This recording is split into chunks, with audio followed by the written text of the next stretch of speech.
Acredito que este seja o último vídeo, digamos assim, polêmico, dessa série sobre louvor e cânticos. É claro, eu não me negarei de continuar a abordar certos temas sempre que as pessoas me pedirem.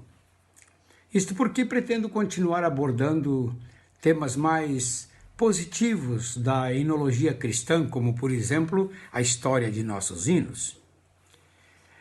Mas o assunto que eu quero abordar é sobre o altar. Especialmente aqueles cânticos que conclamam os crentes a se consagrarem no altar. Um espaço criado no imaginário da igreja que fica ali na frente do púlpito.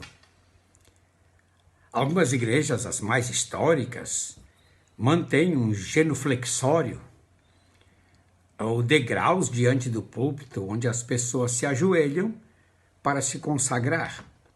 Até aí, nada de errado ter um lugar específico onde as pessoas vêm orar e buscar a Deus.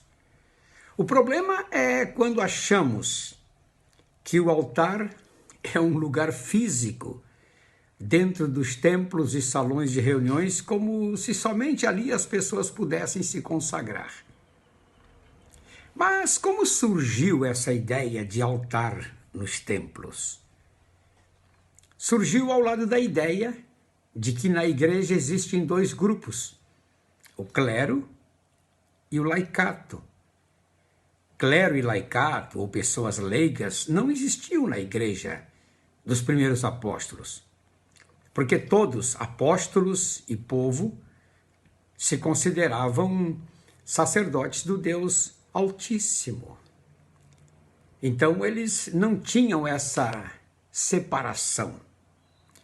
Quando os apóstolos decidiram que se isolariam para estudar e orar, e o povo realizaria a obra, que foi o caso do que aconteceu em Atos 6 e depois em Atos 8, a primeira semente do clero foi lançada, mas o Espírito Santo não concordou, porque logo veio a perseguição, a igreja se espalhou para outros lugares e o pequeno clero, aquele núcleo apostólico que estava isolado, teve que sair e colocar as mãos à obra. Aí você vê todos os demais apóstolos que estavam isolados orando, agora indo por todas as partes do mundo. Inclusive Pedro, que morre anos depois, no ano 67, mais ou menos, 66, 67, em Roma. O escritor aos Hebreus escreveu sobre isso em Hebreus 10, 19, 23, quando ele diz que o caminho para Deus foi aberto pelo véu rasgado, que é o corpo de Jesus. Apóstolos e povo têm o mesmo acesso a Deus pela obra expiatória de Jesus Cristo.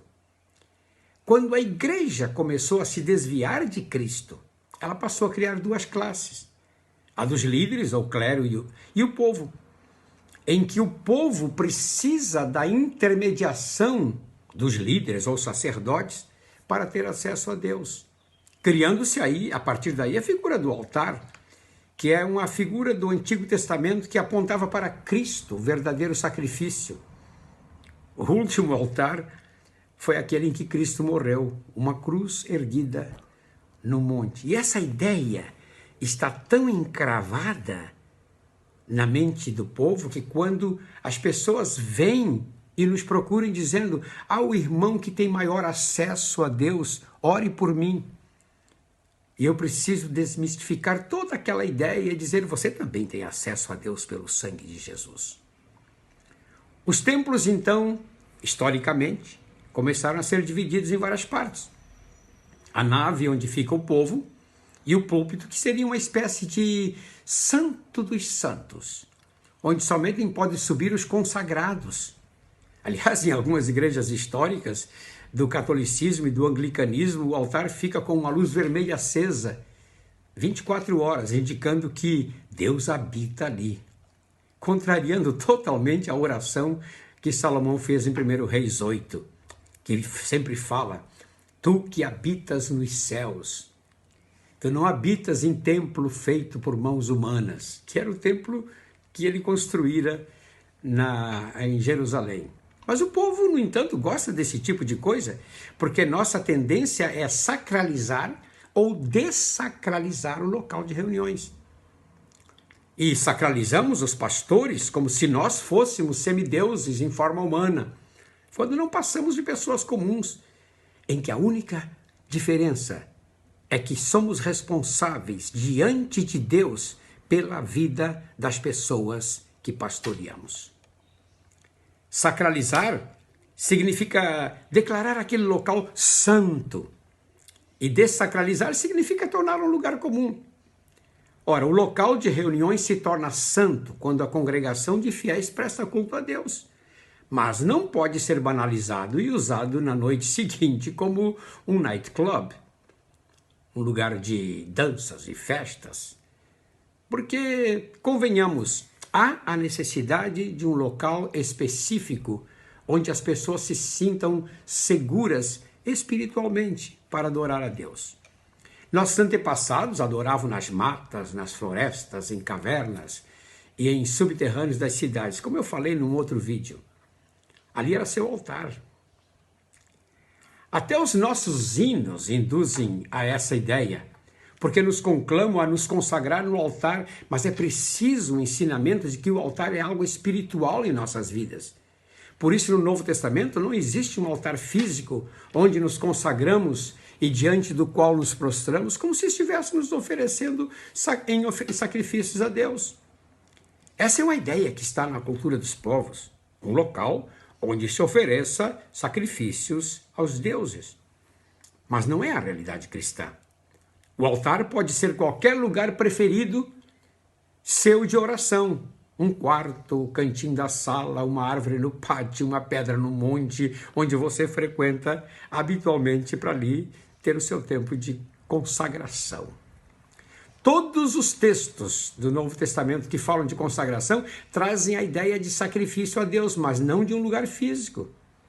Também vocês, diz 1 Pedro 2,5, como pedras que vivem, são edificados casa espiritual para serem sacerdócio santo, a fim de oferecerem sacrifícios espirituais agradáveis a Deus por meio de Jesus Cristo. Jesus é o nosso altar. Esses sacrifícios espirituais não precisam de um altar na frente do púlpito, mas no coração. Agora, claro, se no seu templo há um lugarzinho específico onde as pessoas podem orar e são respeitadas em seu momento de oração, reserve este local. Mas eu vejo que em muitas igrejas chamam as pessoas à frente, fazem uma oração como se jogasse um balde de água sobre as pessoas e depois se despedem o povo. O texto mais próximo da menção de um altar de consagração seria Romanos 12:1-2, porque Paulo usa a palavra ofereçam seu corpo em sacrifício vivo, santo e agradável a Deus. Ele traz indiretamente a ideia de altar de consagração, no entanto, esse altar é figurativo ou espiritual. Nos textos de 1 Coríntios 9, ele usa o altar como figura do obreiro que trabalha e come do que oferece a Deus. Então, no Antigo Testamento, o altar era um lugar em que se levantava um monte de pedras, ou usava-se uma rocha, e ali se ofereciam sacrifícios a Deus ou aos ídolos. Israel tinha seus altares, os povos pagãos também. E o altar trazia a ideia de se buscar o favor de Deus, oferecendo-se nele animais, comidas ou grãos. Hoje esse favor está disponível a qualquer pessoa que buscar a Deus, não importa de onde ela clame ao Senhor. Então, esse assunto poderia prolongar um pouco mais, mas só quero contar uma última experiência que tive com um pastor que eu mentoreava. Ele era pastor de uma denominação, e um dia eu fui na igreja dele. Quando terminou o culto, eu estava lá sentado, lá atrás com ele, vendendo meus livros. E um grupo de crianças começou a correr pelo templo e subia em cima do púlpito e descia.